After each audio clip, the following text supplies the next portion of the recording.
Il giro del lago di Iseo a piedi. Piccole gallerie. Io l'ho già fatto 10 anni fa.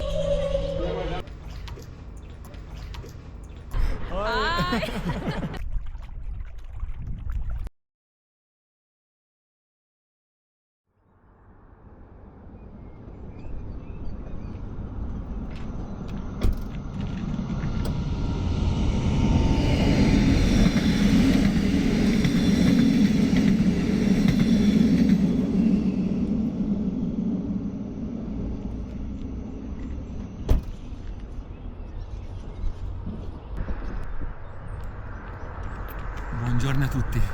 Oggi piccola impresa. Non sono in Baita Chignani, ora vi racconto meglio.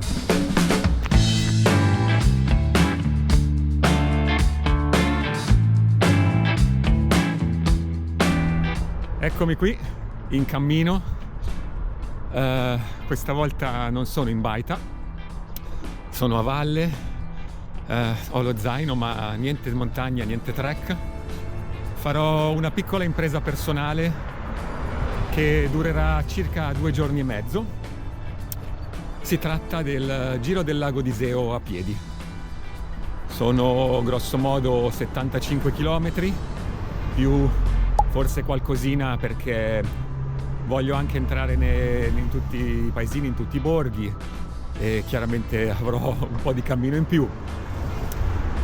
Niente, siamo alla fine di febbraio, ho scelto questo periodo perché oggi si sono incastrate un po' di situazioni comode, per esempio il meteo mette comunque 2 o 3 giorni buoni, poi anche dovendo attraversare un paio di gallerie a piedi è un periodo che non ha grande traffico perché chiaramente sarebbe un'escursione da fare, un giro, un anello da fare più d'estate, però questa è una zona comunque turistica e forse è meglio, insomma, dovendola far tutta in 2 giorni e mezzo, questo periodo secondo me è ideale. Allora sono le 7:45 di mattina, ci sono 5 gradi adesso, io sono carico. Sto costeggiando tutta la parte est del lago di Iseo. Si tratta della sponda bresciana, inizio da qui, sono a Pisogne, per la precisione a Toline, che è direi l'ultima frazione verso sud, e per questo parto diciamo dalla punta nord del lago di Iseo dove appunto c'è Pisogne e c'è la Baita Chignani. E vado verso sud, farò 3 tappe. La prima è Toline Clusane, che è un altro piccolo borgo sotto Iseo, quindi costeggio tutta la parte est e arrivo fino in fondo. La seconda tappa, che sarà anch'essa di circa 25 km, sarà Clusane Riva di Solto, per cui di base passo nell'area bergamasca e la percorro quasi tutta fino a nord, e l'ultimo pezzo sarà il più breve, il più facile, ma che include anche quelle 2 gallerie, e sarà appunto Riva di Solto, di nuovo Toline Pisogne, qualche chilometro in meno in questo caso. Io le ho divise così perché sono stato comodo per le tempistiche e anche per i posti dove dormire. Non dormirò in tenda perché qui giù in valle non è possibile, non è consentito, è comunque una zona diciamo antropizzata, viva, dove c'è gente che passa la sua giornata, che lavora, insomma non sarebbe stato possibile, oltre che avrei dovuto caricarmi ancora tra sacco a pelo e tenda circa 2,5 kg per la mia attrezzatura. Adesso ho uno zaino di 8,6 kg e mi tiene dentro tutto quello che mi serve per questi 2 giorni e mezzo. Bene, sono contento, vediamo se riuscirò. Non è un'impresa epica, però è comunque una cosa che volevo fare, divertente, piacevole. Mi faccio questo giro in solitaria e anche se conosco comunque un pochino tutti i paesi e i borghi, Alcuni non li ho mai visitati davvero dall'interno, per cui per ognuno di questi mi sono segnato un po' di cose da vedere. Insomma, è iniziata, via!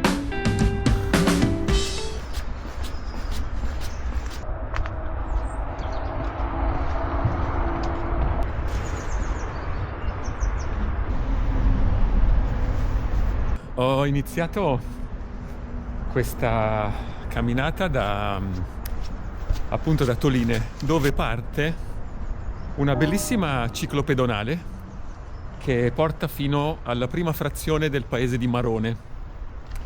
Questa ciclopedonale si chiama Vello Toline, è abbastanza conosciuta qui in zona perché sono 5-6 chilometri e a parte questo pezzo iniziale dove sembra di essere in un sobborgo di New York con tutti questi bellissimi graffiti e la rampa che porta le auto nelle gallerie per arrivare giù fino in Franciacorta.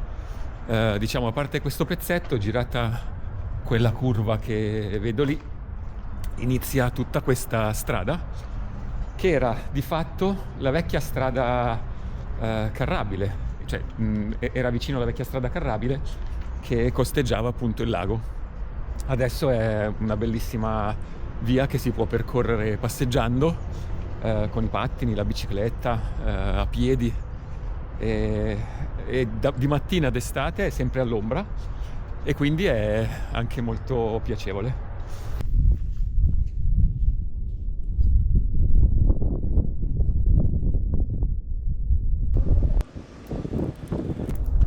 Backstage.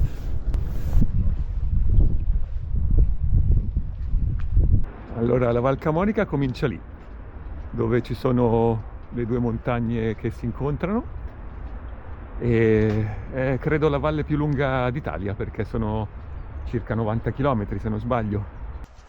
Pensavo che se va tutto bene domani verso tardo pomeriggio, metà pomeriggio dovrei essere da quella parte.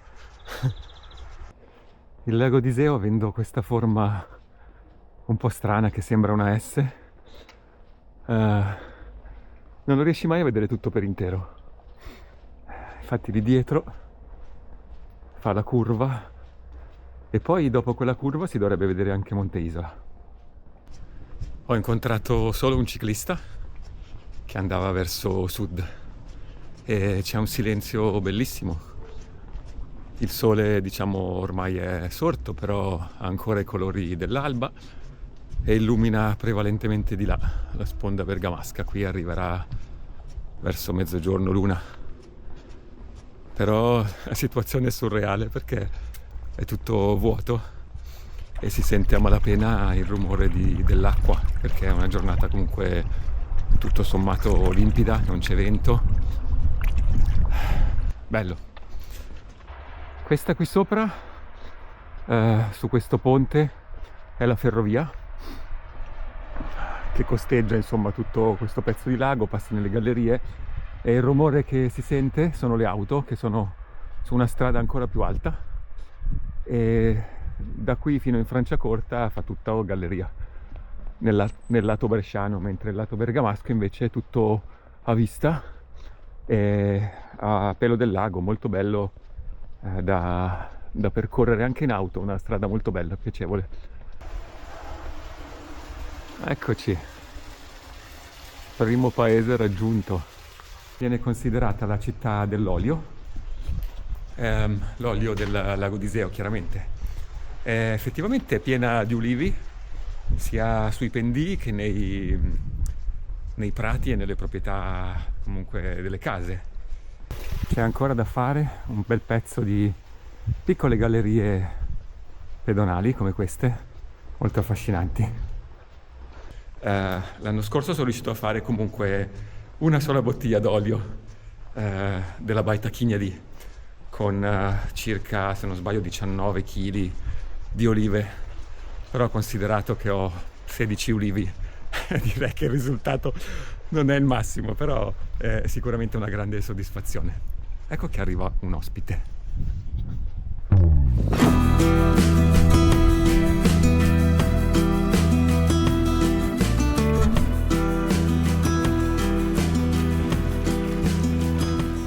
lì dove c'è tutta l'ombra è il Bögne, la baia del Bögne, mentre il paese che c'è sopra è Solto Collina e più in basso Riva di Solto. Sempre sulla Vello Toline praticamente Relizzora che si sviluppa ai piedi della Corna Trenta Passi, che è una montagna veramente molto bella e semplice qui sulla parte nord del lago d'Iseo, che vi consiglio tanto se vi piace fare trek, perché ha davvero, a mio avviso, il panorama più bello che ci possa essere sul lago d'Iseo.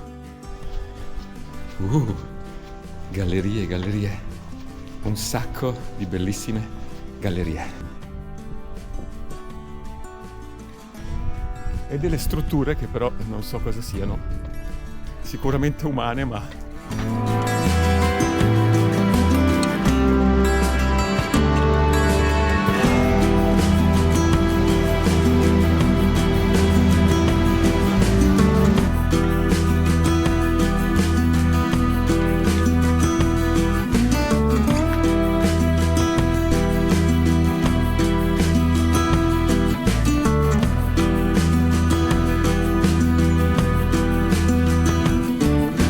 la curva e si apre un po' il panorama sulla parte intermedia del lago. Piove umidità da lassù.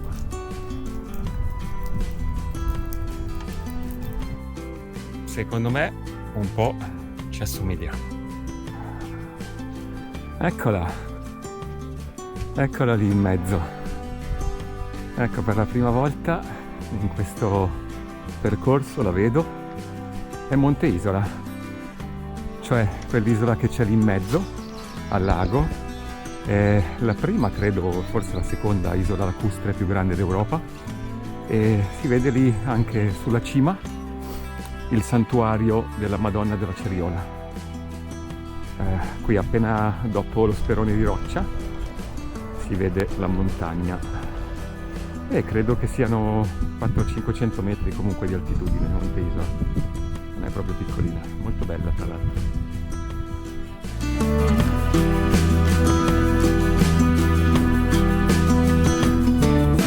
Vediamo come siamo messi sul percorso completo. 4 km, circa 50 minuti, si passeggia, dai. Questo è il pezzo della ferrovia.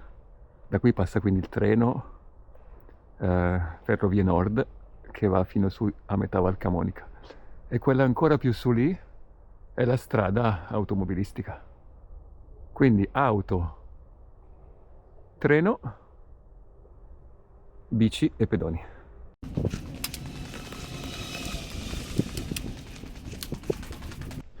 Esco da una ed entro nell'altra. Daniele Passione Gallerie.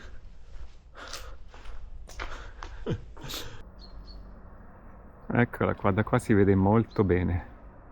Monte Isola.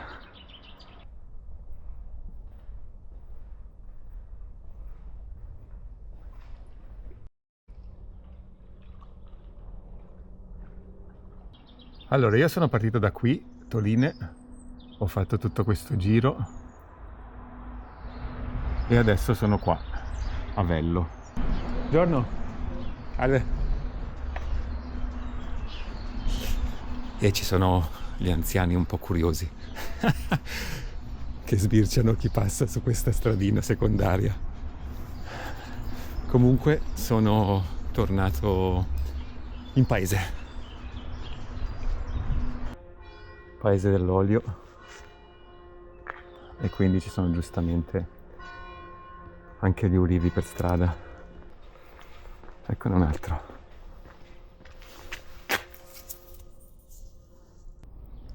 Allora, l'acqua è bella trasparente finché non va giù. Qualcuno ci osserva da lontano, mentre lì, proprio davanti a Monte Isola, si vede l'isoletta piccolina, che è un'isola privata, si chiama Isola di Loreto, e dall'altra parte, e ora da qui chiaramente non si vede, più a sud, c'è l'isola di San Paolo.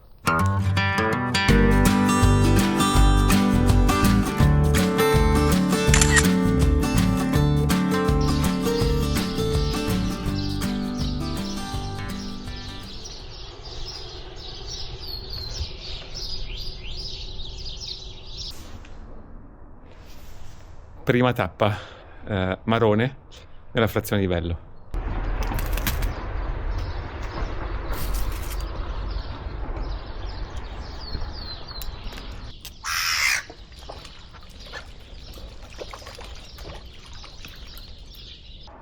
Quella lì sulla punta è Marone, che sarà la prossima tappa.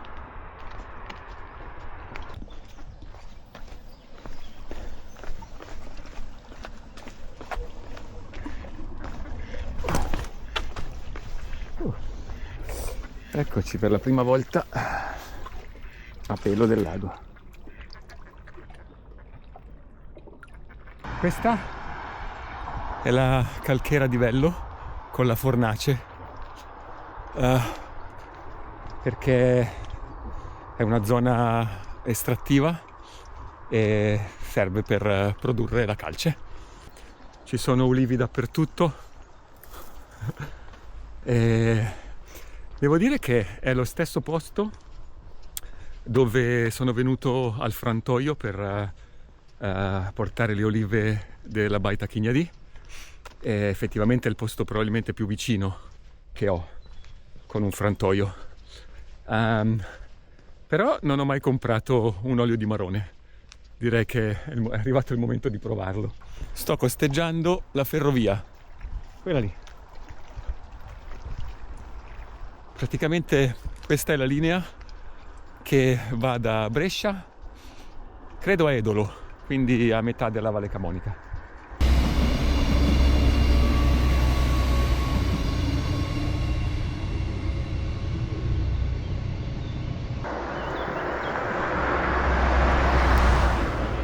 Allora ho deciso che nella prossima vita anch'io vorrò una casa con l'accesso al lago.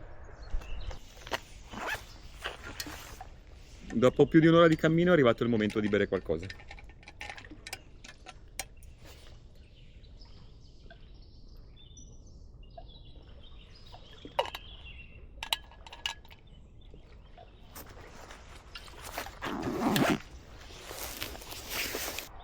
Ulivi, ulivi, ulivi, ulivi dappertutto.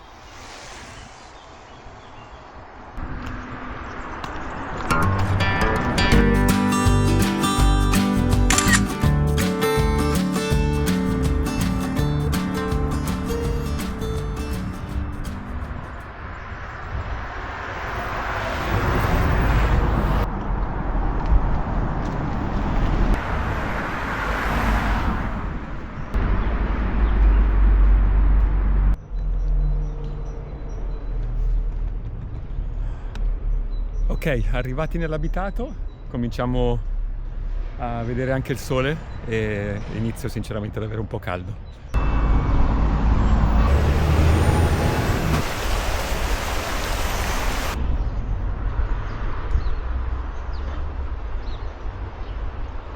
Questo è il monumento agli avieri che volevo vedere.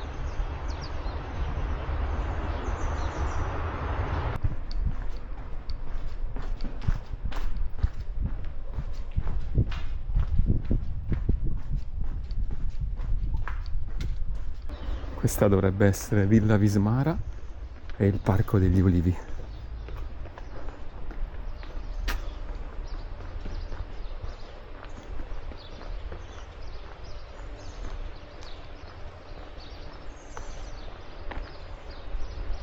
Poi qui sotto c'è la spiaggia di Marone.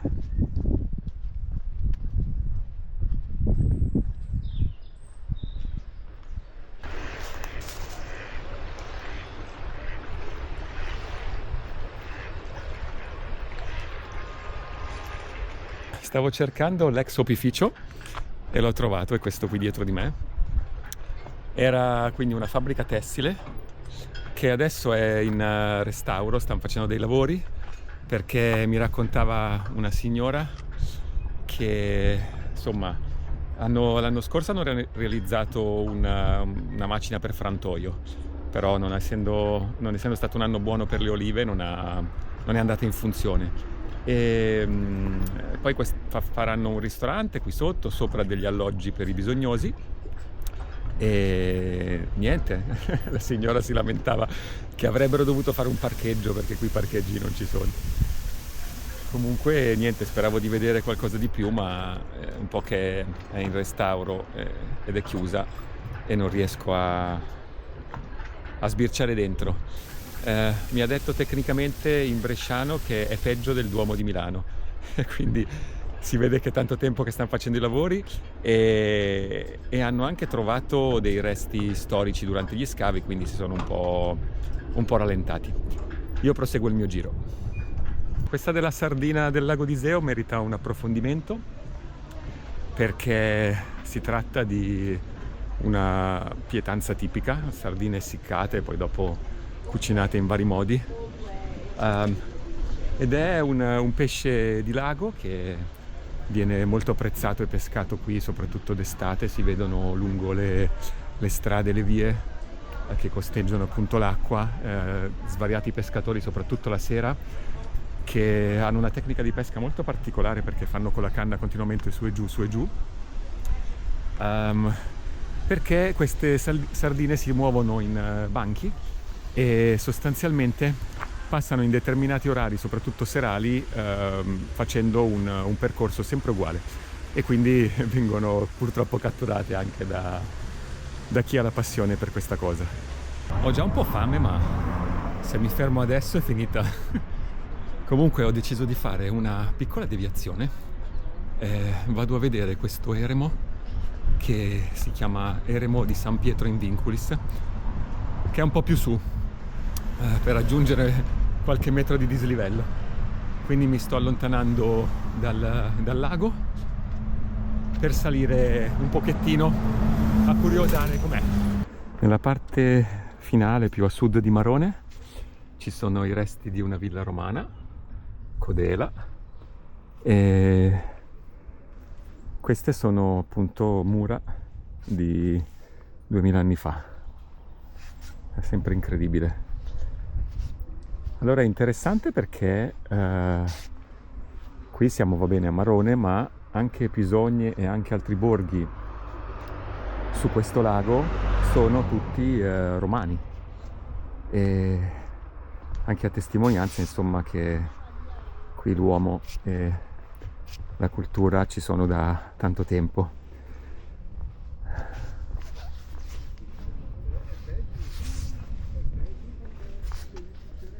Ecco da qui come si vede bene l'isola di Loreto. Quella piccolina lì con quella casa a forma di castello è lei, e invece questa qua a sinistra è Monte Isola, proprio al centro del lago.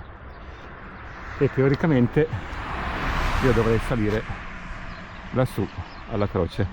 Piano piano mi sto avvicinando alla parte centro-nord del lago, non è ancora proprio la parte centrale. I panorami iniziano ad aprirsi, ad allargarsi, si vedono le belle montagne sullo sfondo, e comunque per un bel pezzo sarò accompagnato da questa fantastica isola, e ancora secondo me per qualche ora.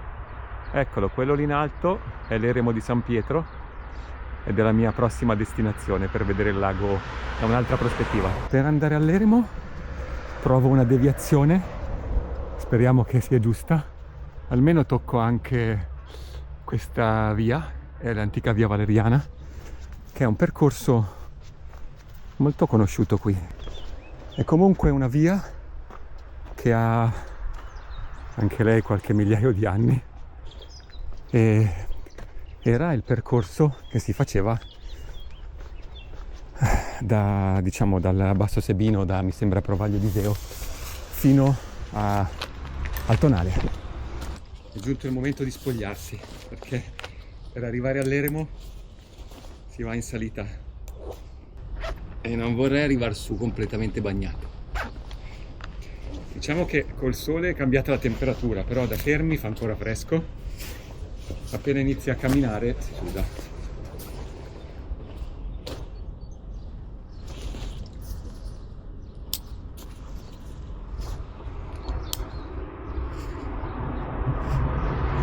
Via.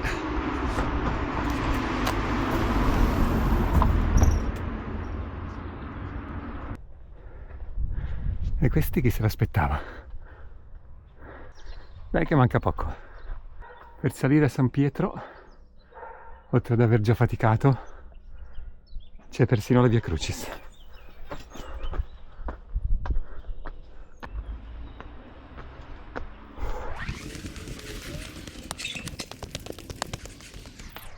In fondo lì c'è neve.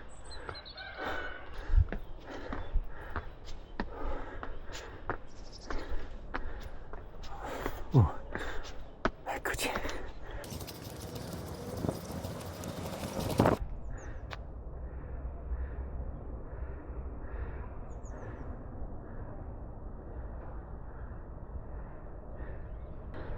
Allora dietro a quelle montagne lì c'è Baita Chigneri.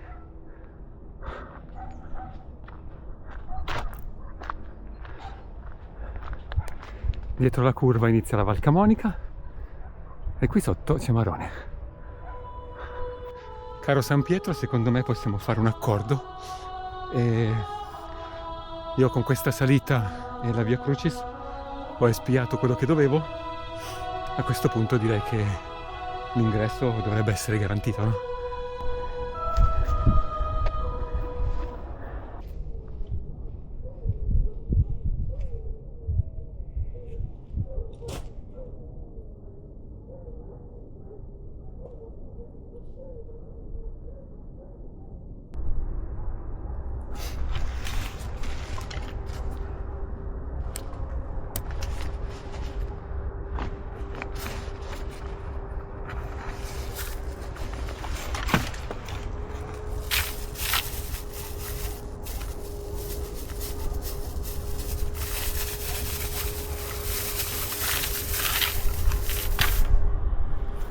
È il momento di uno snack.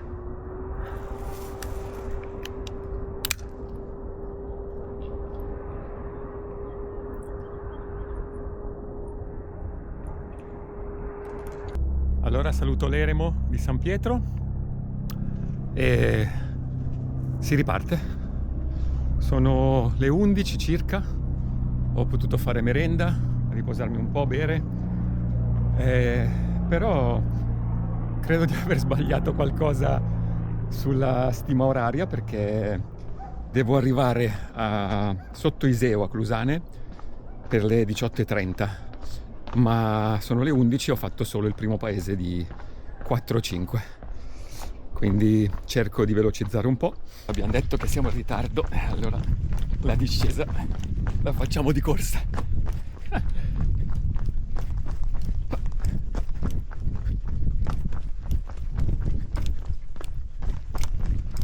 E voilà.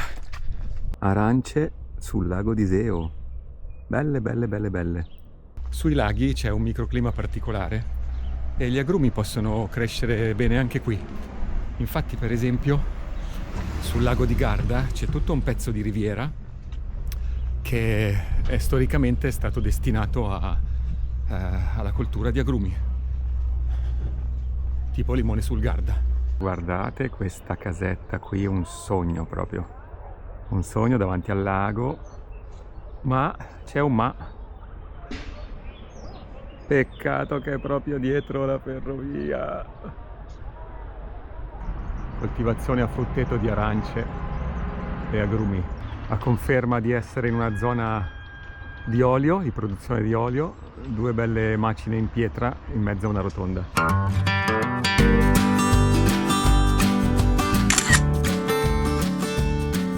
Dopo l'eremo di San Pietro arriviamo a Sale Marasino.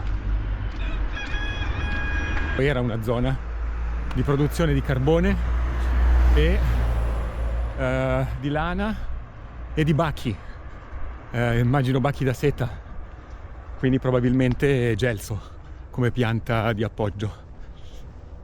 È il secondo comune che incontro, quindi sono partito sotto Pisogni, ho fatto il primo comune che è Marone e Sale Marasino è il secondo.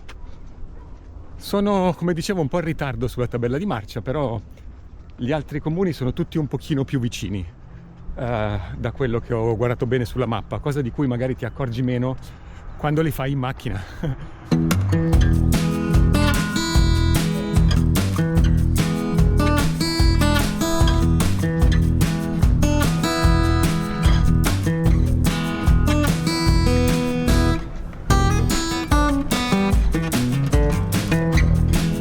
Adesso magari penserete che stia girando a caso, ma in realtà ho un piano.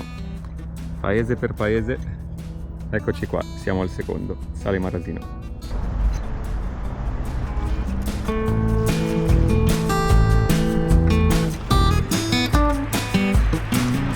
Guarda un po' chi c'è.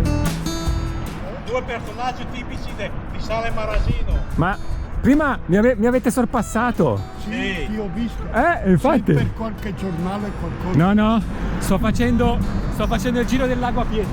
Bravo. Bravo. Io l'ho già fatto 10 anni fa. Davvero? Sì.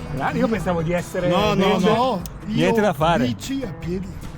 Beh, bici sì dai, però a piedi, quanto ci ha messo? A piedi. No, io ho fatto in 2 mattine però. perché anch'io dalle, faccio- dalle 10:30 da Iseo fino a Sono Lovere. 66 Dai. chilometri. Sì.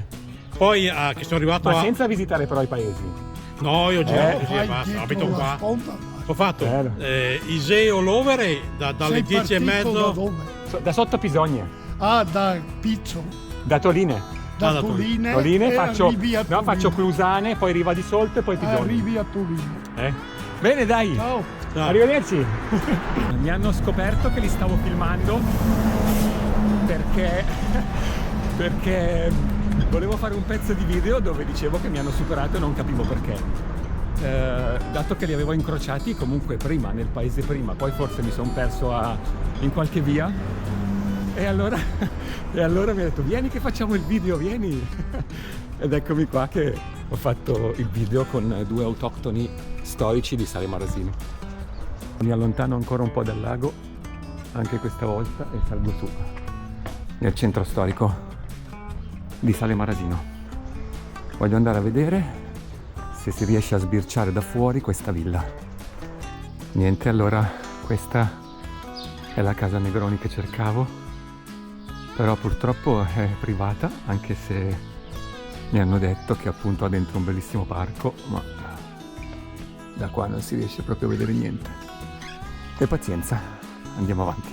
Però c'è questa casa Fenaroli del XVI secolo che ha un portone veramente bello di legno. Visto che è aperto, io un'occhiata ce la do.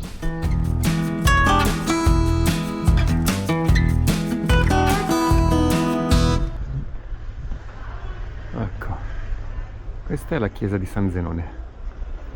Adesso vedo se si può entrare.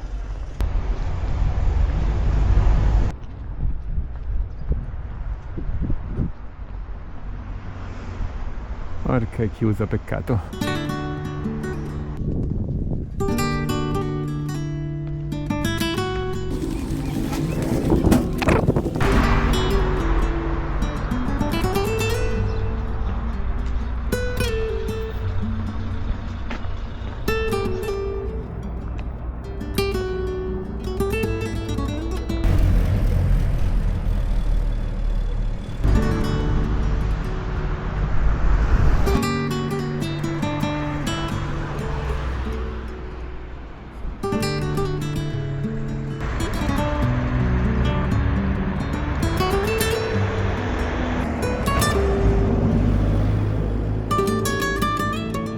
Garage sotto casa.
Sale Marasino.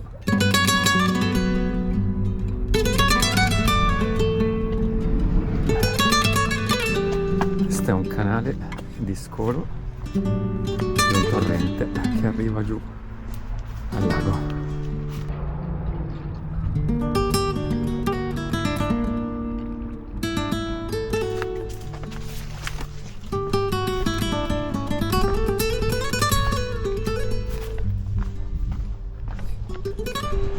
Di passaggio a Sale Marasino, è stata una visita veloce perché un paio di cose che volevo vedere non le ho trovate, quindi vado verso Sulzano, che è il paese diciamo più conosciuto, più utilizzato per raggiungere Monte Isola col battello, perché ha la tratta di lago più breve.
Dunque a Sale Marasino c'è una delle tante panchine giganti del progetto Big Bench che sono dislocate su diversi paesi del lago, ma anche in montagna, anche diciamo distante dal lago, però chiaramente sono tutte un po'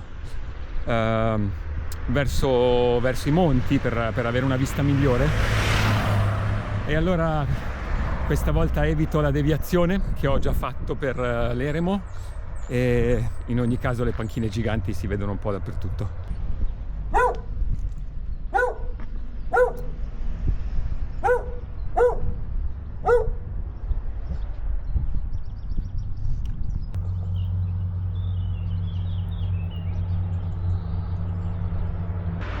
Che devo dire che non mi aspettavo di trovare aloe giganti per strada a Sale Marasino.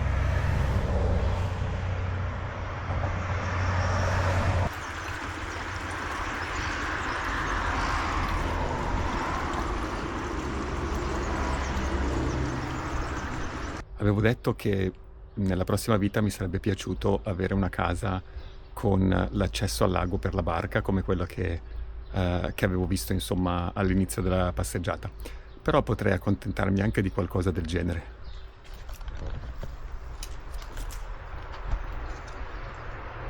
Ho visto una indicazione che mi ha un po' incuriosito e dice percorso pedonale per Sulzano, così.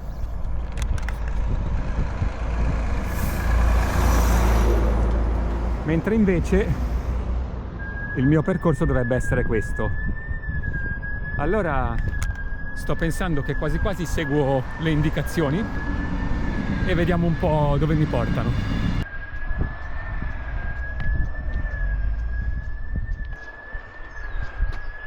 Giù di qua Brescia,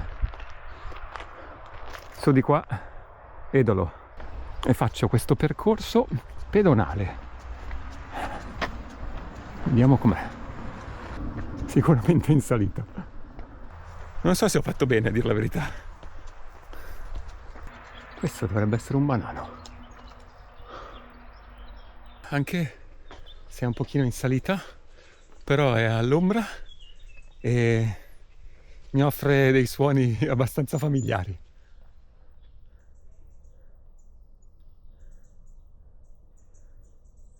Uccellini, qualche suono della natura comunque rispetto al rumore delle macchine che ho sentito per metà della camminata, insomma, da stamattina.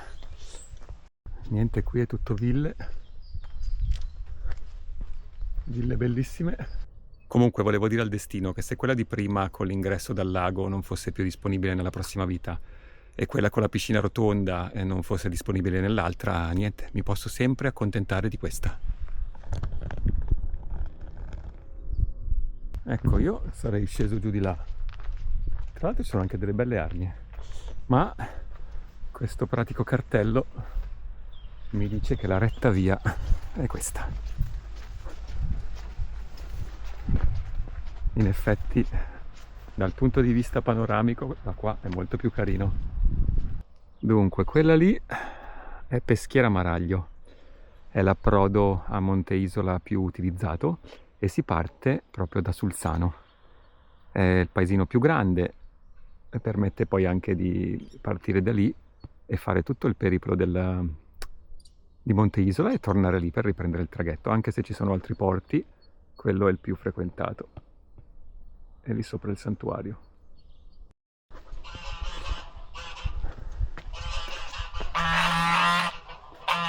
Eccole là, a difesa del territorio. Guarda, guarda, eccola là.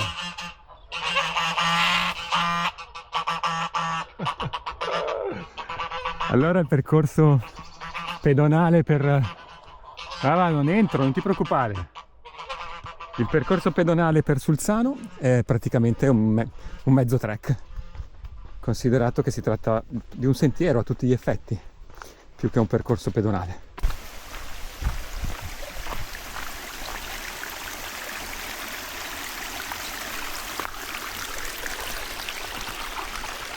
È il momento della potatura dell'ulivo.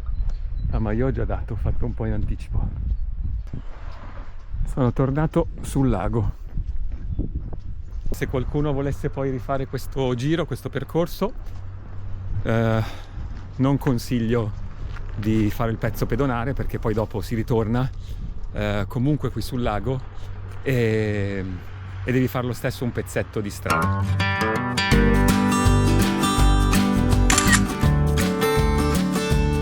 Nel frattempo, benvenuti a Sulzano. Spiaggia Carini, che volevo vedere, e questa dovrebbe essere Villa Carini. La vista è molto bella, senza dubbio.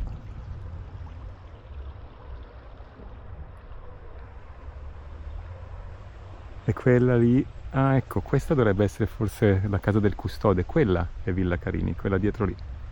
Provo a vedere se la raggiungo dalla spiaggia. Vediamo se non casco dentro.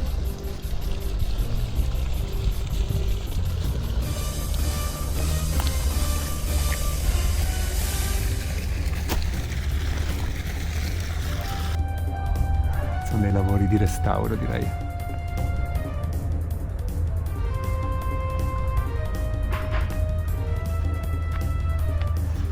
Torniamo indietro.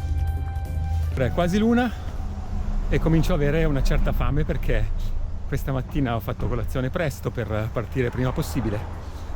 Adesso che entro nel centro di Sulzano penso di cercare qualcosa da mangiare. Villa Carini, vista da dietro, diciamo, rispetto a dove l'abbiamo vista poco fa. Comunque zona di bellissime ville. Qui si entra nel centro storico di Sulzano, che comunque è sempre a bordo lago.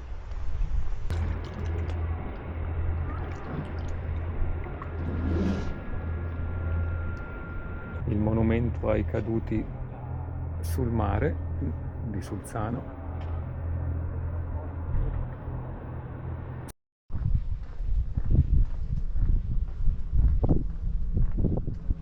Da qui partiva quest'opera che decisamente ha lanciato nel mondo, o almeno in Europa, il lago d'Iseo, la passerella gialla Floating Piers dell'artista Cristo, mi sembra che sia bulgaro se non ricordo male, e collegava Monte Isola e anche le isolette.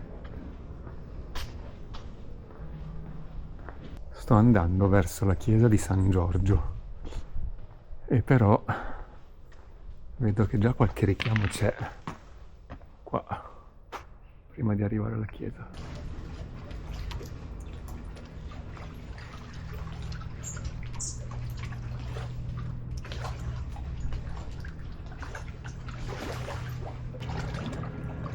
Da qui si vede bene l'isola di San Paolo, che è la seconda isola piccolina, quella a sud di Monte Isola, anch'essa privata, oltre all'isola di Loreto che ho visto prima nella parte nord.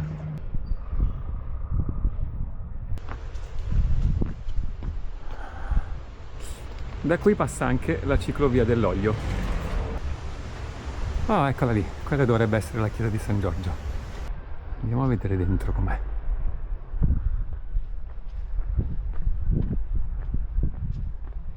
La chiesa del 1700.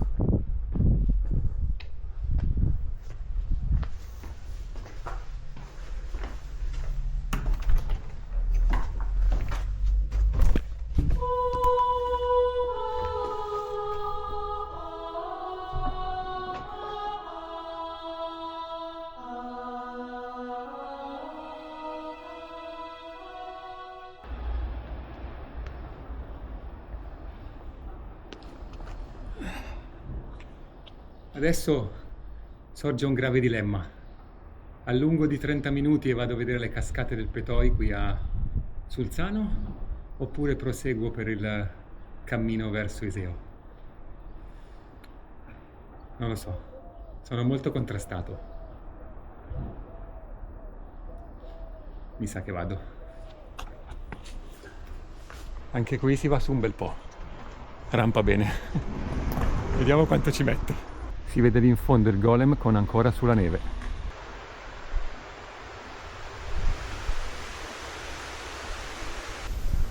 Strada giusta, direi.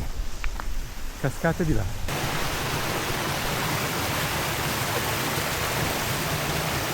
Questa è una deviazione per cui non è obbligatoria da fare per fare il giro del lago, ma mi piaceva l'idea comunque di arrivare a questa cascata. È tutta a gradini, anche abbastanza ripidi, fatti principalmente da radici e legni. Speriamo ne valga la pena. Comunque è una deviazione che tra andata e ritorno mi dovrebbe portare via una mezz'oretta. E poi non ne faccio più perché altrimenti rischio di non arrivare in tempo prima che faccia buio. Sono arrivato quasi in cima. Ho sentito rumore di cascata ma non l'ho vista. In compenso sono qui all'eremo di San Fermo e temo che la cascata sia più giù. Ho fatto tutta una salita per niente. Però forse quando avevo perso la fiducia la cascata è giù. Mi sa che ho fatto tutta la strada per l'eremo per niente, perché la cascata probabilmente Non era indicato purtroppo, ma mi sa che è di qua. Infatti. Avrò buttato via ancora 20 minuti. Qua piove dappertutto. C'è questa grotta umidissima. È una specie di cappella votiva. Allora un salto dentro ce lo faccio. Ecco. Sicuramente affascinante. E adesso andiamo verso la cascata.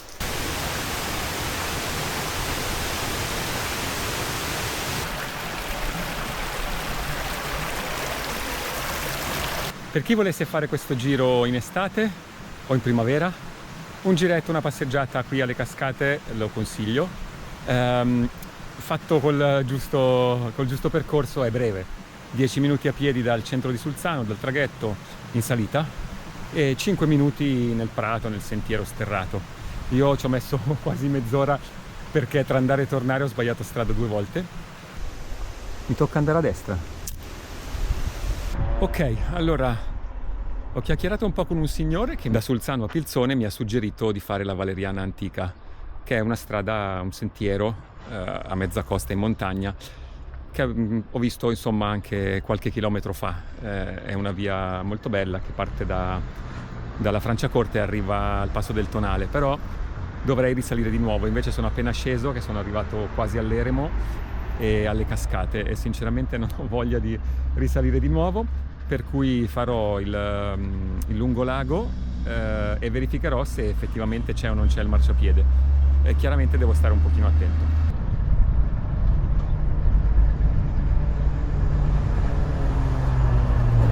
Qui in effetti finisce Sulzano e inizia Pilzone, poi Iseo. E mi raccontava che questo pezzo avevano in progetto di fare il marciapiede, però poi non è stato fatto perché la spesa si aggira attorno a qualcosa come 3,5 milioni di euro per collegare, immagino, i due paesi. Quindi lo farò senza marciapiede. Sacco rosso, sacco giallo e sacco blu.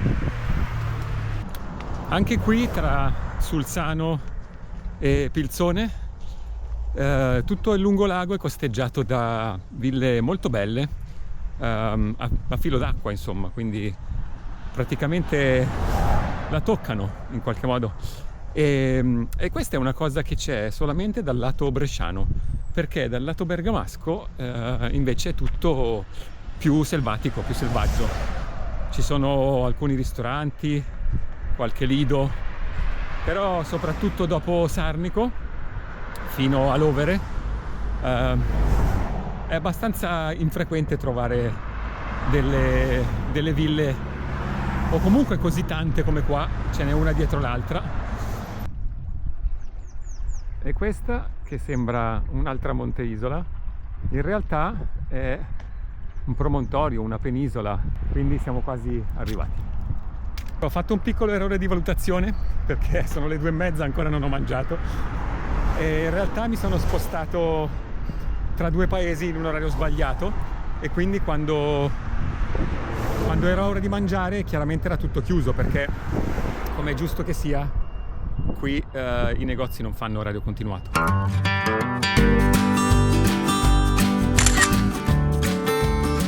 Comunque nel frattempo sono arrivato a Pilzone, e questo dietro è il promontorio. Niente, adesso cercherò come prima cosa qualche posto aperto per mangiare.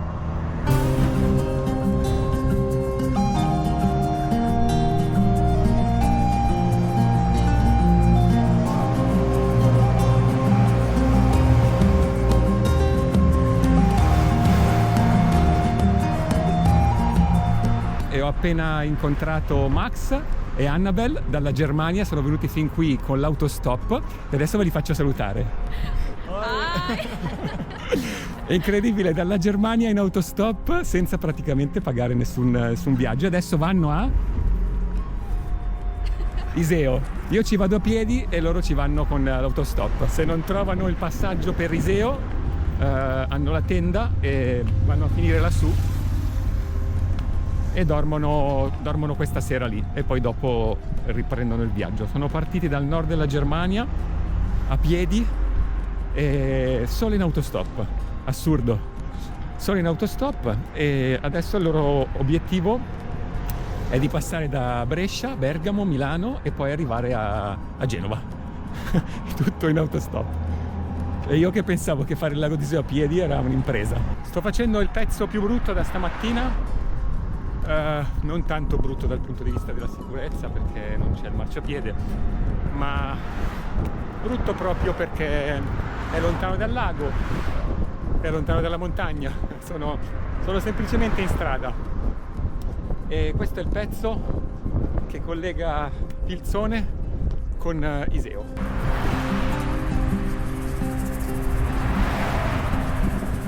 Dai che ci siamo quasi, la prima frazione di Iseo, Covelo. Allora rallento un po' perché non vorrei prendermi una multa.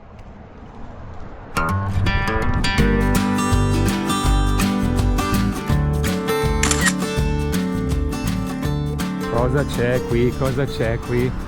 Cosa c'è? L'ultima tappa, anzi formalmente la penultima perché poi la fine è Clusane. Mi sa che mi fermo. Sì, mi fermo.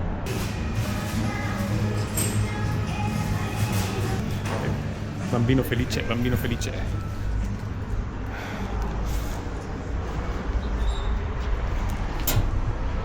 Oddio, che bellezza.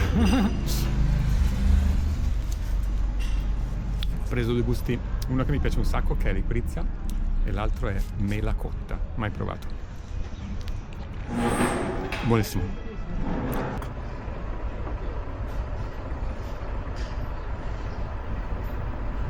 Sono entrato proprio dentro Iseo, nel paese di Iseo, perché per arrivare alla Pieve e all'Arsenale, al lungolago, devo attraversare insomma l'abitato.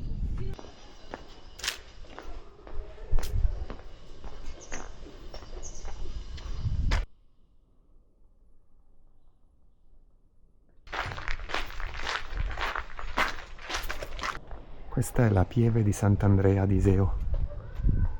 Una chiesa che è stata costruita nel 1100 su rovine del 500. Quindi ci sono pezzi di 1500 anni.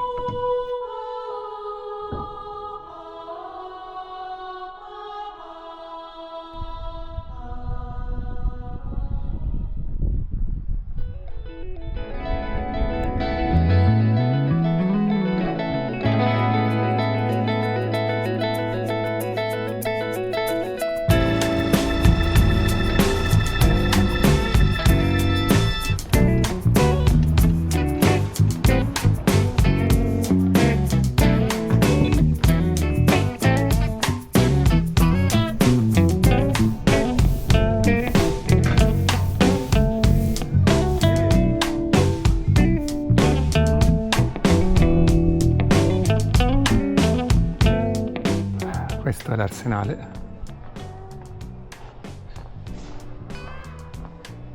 Dove fanno mostre temporanee ad accesso libero. È una fondazione.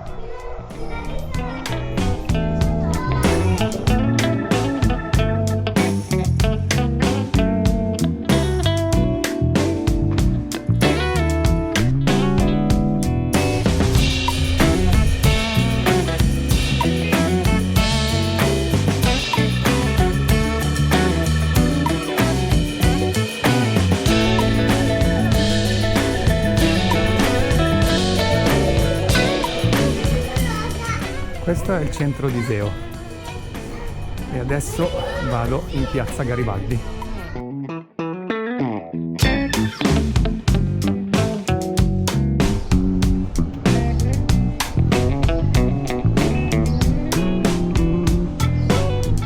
Piazza Garibaldi mica per niente.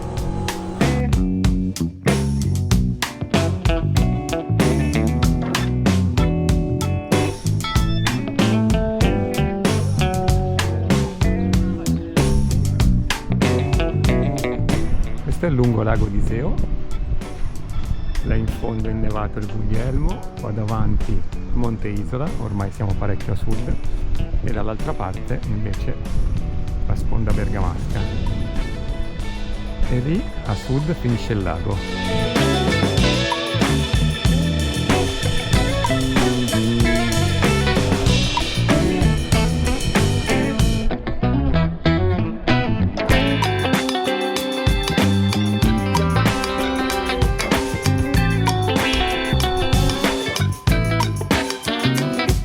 I paesi del lago hanno un imbarcadero perché c'è un sistema di navigazione che appunto funziona come gli autobus nelle città e collega tutti i paesi del lago attraverso l'acqua, insomma il battello, il traghetto.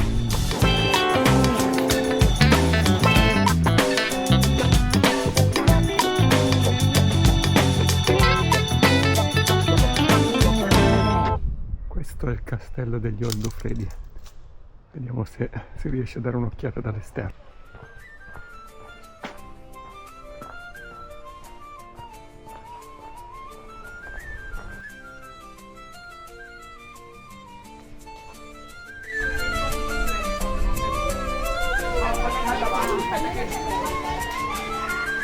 Bello. Nel pieno centro di Iseo c'è qualcuno in giro, passeggio, a far compere nei bar. E io vado di nuovo verso il lago, così prendo poi la strada per concludere anche questo paese e avviarmi verso Clusane, che è l'ultima tappa del mio primo giorno di giro. Ecco, questa praticamente è la via dello shopping di Iseo.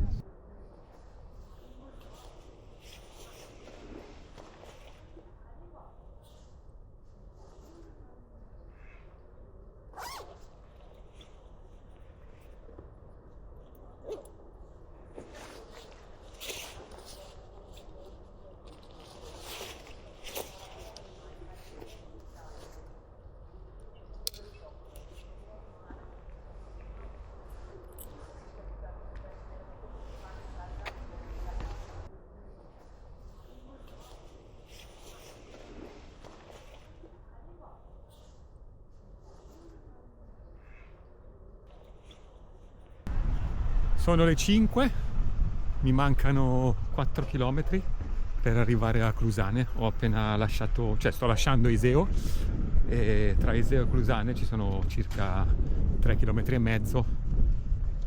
Poi per arrivare dove devo arrivare io ancora qualche metro. Iseo sempre molto carina, abbastanza viva, è un bel paese e poi in qualche modo si può dire che è il capoluogo del lago, visto che gli dà il nome. Questo pezzo non mi aspetto che sia particolarmente bello perché è tutta una strada statale e poi dovrei costeggiare anche la zona dei campeggi di Iseo, ma passerò vicino a una riserva naturalistica che è molto bella, semplice, particolare. E questa riserva si chiama Torbiere del Sebino, è accessibile da 2 o 3 punti, da uno dovrei passarci anche io oggi, e ha un biglietto che si fa a una colonnina, quindi non c'è una biglietteria vera e propria, si fa diciamo con senso civico a una colonnina, poi si entra e si fa una passeggiata all'interno anche attraverso alcune piattaforme pedane di legno. Ed è un posto tutelato perché è una riserva dove nidificano tanti uccelli lacustri. Insomma, se una persona passa da queste parti sicuramente un'occhiata ha senso dargliela. Ora o mai più. Ok, eccole. Non pensavo di riuscire a vederle. Sono già stato qui. Sono entrato su questo sentiero che è a 3 metri dalla statale E la statale chiaramente non ha né un marciapiede né qualcosa di simile. L'avrei fatta tranquillamente, con molta attenzione, come è normale che sia, però ho visto questo sentiero, appunto, terra e sassi, e ho iniziato a camminarci sopra. Spero di non essere, diciamo, in errore. Oddio, e chi l'aveva visto? Lo vedete? Ah, ma che carino, vediamo quanto scappa. No, non vado, non ti preoccupare. Ce li ho anche al Chignadì. Ok, qua temo che sia finita la mia strada naturale e sicura. La Franciacorta. Mentre su era tutto a ulivi, qua è tutto a vite.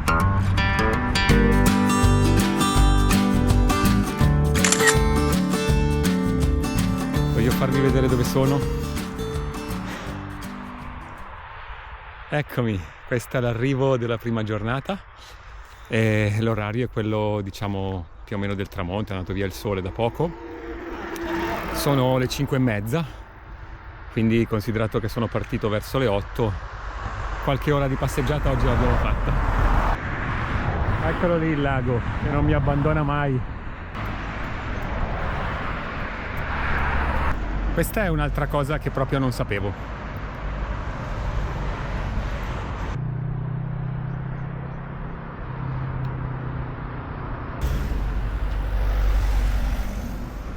Sono a Clusane,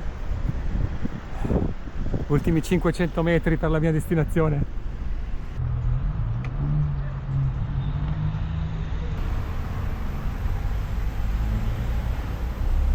Eccolo, questo è il mio punto di arrivo per oggi. E sono arrivato finalmente qui a Stordert Drive.